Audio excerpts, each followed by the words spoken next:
everybody and welcome back to my channel. So for today's video I'm with my friend Louisa. We're super excited because we're gonna film a little love letter to Scotland. Yay. And we're gonna talk about all the reasons why we love Scotland. So Louisa is from Germany. Just like I am, we are both studying abroad here in Aberdeen, Scotland. We've been living here for quite a while and there are many reasons why we love Scotland. Many. So we just thought we would just, chat over some coffee. And fun fact, this is actually the second time that we are filming this video because I deleted the footage from the first video, so yes. Also, if you're from Scotland or if you've been to Scotland, definitely comment down below what you love about Scotland, and just also feel free to comment on any of the things that we say because it's free fun. to agree or disagree. Let's go. So first thing is kilts. I know that's always the first topic. No, I love kilts. Yeah, it's so interesting as well. Like we thought that it was only like a touristy thing that they do for tourists. Yeah, I think we both thought that before we moved here. Yeah, but it's not true because they wear it for graduations, for weddings, balls, on the street. Yeah, we do love it. We do love a good Scottish man and a good Scottish kilt. Yeah, can't disagree. I literally just can't disagree with that one. It's gorgeous. I just love how Scottish people feel about Scotland, and I feel like they're still really accepting of other cultures. So it's not like you feel not cool just because you're not Scottish. Yeah. I mean, to be honest though, I think secretly we all wish we were Scottish, but I remember first year I've been fangirling about Scotland so much, like I still do, but not to that big extent, because I remember coming here and all my Scottish friends were so like pro-Scotland that eventually I was just here like, oh, this Scotland! You did study abroad in England. Yeah, that was 4 years ago. That wasn't with uni, that was with school, so I was studying in an English high school. And it's so different, right? Like It is. It's so funny because I remember when I came here, it's like, England, Scotland, like it shouldn't be too different. I mean, they're both UK countries. How much difference can there be? Yeah. Yeah, there is. I love England and I love Scotland. Like, can I just clarify that? Because I know there's like a war going on between Scotland and England. Not like an actual war. It's more like you say it's more a bit jokingly. Yeah, but yeah. It is and it isn't. It's difficult. I feel like it's difficult to. I find it difficult to describe. A lot of history going into that one. Scottish people, I would say, they're in comparison to English, especially, I would say they're more straightforward. Yes. Definitely more straightforward. Even though compared to German people, they're not that straightforward. Yeah, no one is straightforward as German. Humorous. Yes, and dark humor. Like really dark humor. They're very warm. I think it's also like a cute little house, like drinking tea and eating some porridge, some and whiskey, and like being super cozy in like a blanket with like the tartan print on it, and fire. Exactly, and like it's warm. It's just like it's very it's hard to describe. Hard to put into words. Yeah, but I feel like it comes from the heart. I feel like maybe it's also because of the accents, because I don't know why, but I find when I hear Scottish accents, my entire body just like feels warm, like it's just like a hug of love that I get. Like Scotland is not a big country, but they have so many different accents. Yeah. How did you adapt when you first came here? Did you think that was quite hard to understand? See, to be honest, Outlander prepared me. True, because you watched that before, right? Because when I came here, I was like, I feel what? I think Glasgow accent is the hardest to understand. See, I find Edinburgh my favorite word. Yes. A wee bit of coffee. A wee bit. So cute. So we is like little. Well, they always say like pal, which is like friend or mate. Yeah. Kind of thing. Like my pals and I. So when they say like hi, how are you? That's like more like just like the whole greeting. Yeah. And it's not like they're actually caring about like how you are. Because I still haven't gotten used to that. Because I'm then thinking, oh, how am I? You know what I mean? Like instead of just saying and their answer is usually nee bad. Like the nee bad. Nee bad. I is pretty Scottish. Like a pirate. Scotland has not just one language, so you've got like English, which is obviously the main one, but originally, like from the whole Highland culture and all that, you had like I think 3 languages, and they probably also had like sub languages as well. So you have Scots, Gaelic, and Doric. So Doric is kind of spoken in the Aberdeenshire area. Exactly. Then you've got Gaelic and Scots. That's kind of I don't know where exactly the lines are drawn, but they are also like spoken mainly Highland. Very cool. It's different language. Yeah, it's completely different. It's not like English. It's so different. Food.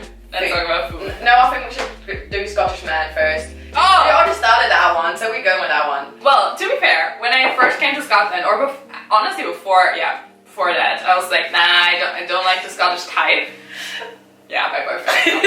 I love the irony behind that. And I was like, yeah, well, no. if he's watching, that's what you said. You're very hot. I love your type. Scottish men just have this like masculine energy about them, but it's not really that they have to try. It's like it's just in them. It's like they're like broad and just like. I mean, maybe it's because I think they're quite different to German men. And I don't don't mean that German men can't be masculine. In a lot of ways, Scottish men, at least to us as foreigners, seem quite stereotypical in the sense of they're really like muscly and kind of like they've got like kind of that protective energy. Beards, like most of them have beards. Like really like nature boys kind of. Which I love. Oh my god, they're like my favorite type of men. Yeah, I'm not gonna lie, I love Scottish men, so I find. And then when they wear kilts, and then when they come out with the accent, I'm like, what can we say? If you have a Scottish accent, wear a kilt. Hi. I really want Jamie Fraser. Where's my Jamie? Literally, I'm still looking. So I was at my partner's place, and I dug in his freezer, and I found croquettes, and he was like, yeah, they're croquettes. Oh. And I was like, obviously, because croquettes are made with potato. Yeah. Right? So I put them in the oven, and like, made the dinner, and blah, blah, blah, and then I ate them, and I was like, what the hell? I looked at them, and they were made of mac and cheese. That is the most Scottish thing. Like, they will just put everything into like a breaded batter thing, like frying it, and everything is mac and cheese. They have like mac and cheese pies. I mean, who puts mac and cheese, which is just pure carbs, pure calories, into a pie? I love how you're like equally fascinated and disgusted right now. I mean, it's amazing. Like, not gonna lie, it was good. It was good. And yeah, they have deep fried Mars bars. They have obviously fish and chips, which is fried. Scotch egg, which is an egg that is fried. Sausage rolls. But I think like those things are kind of UK based. I love the word posh, by the way. I do too. Posh. And I've had a lot of discussions about that when it's gone to scones. So it also kind of depends which area you kind of live in. I love scone. And I mean, afternoon tea is amazing. That's like a general UK thing, I guess. But they also have it in Scotland, which is great. Love some afternoon tea. It's like afternoon tea where you get like thingy with like several plates, and then you've got like some cakes sandwiches, and like tea. Yeah. And nature. We haven't spoken about that. And nature. And cities. Cities. Yes. Are you team Glasgow or Edinburgh? Edinburgh. I'm not gonna lie, I can't choose. Like, I love them both. Like, if you would ask me now, I would probably say Edinburgh. But then whenever I'm in Glasgow, I'm like, oh, I love Glasgow. Like, I can't choose because I love them both because I think they're so different. They are very different. Yeah, they're quite different. It really depends what you're looking for. Edinburgh is more like pretty. I feel like it's more dreamy to me. Like, Edinburgh is the kind of city where it's just Harry Potter. Yeah, it's Harry Potter, yeah. Just drive like 10 minutes outside of Aberdeen and you're like in the middle of nowhere, in the middle of nature. And you have cliffs and you have mountains, and I mean, Scotland, honestly, I think it's still very underrated, although it has been like growing in popularity. It's just so rough, it's so pure, it's so... It's really untouched, like there's a very untouched nature. Scottish architecture is great as well. It's like... Oh, I'm sorry. Those are my neighbours. Now, a lot of people kind of criticise that Scotland tends to be really over-romanticised.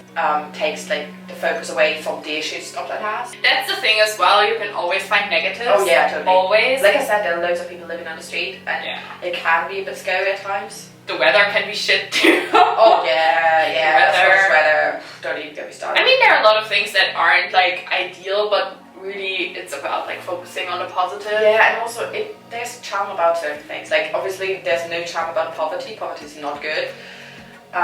But for example, Scottish housing is like houses are a good example because a lot of houses in Aberdeen, for example, are really, really old.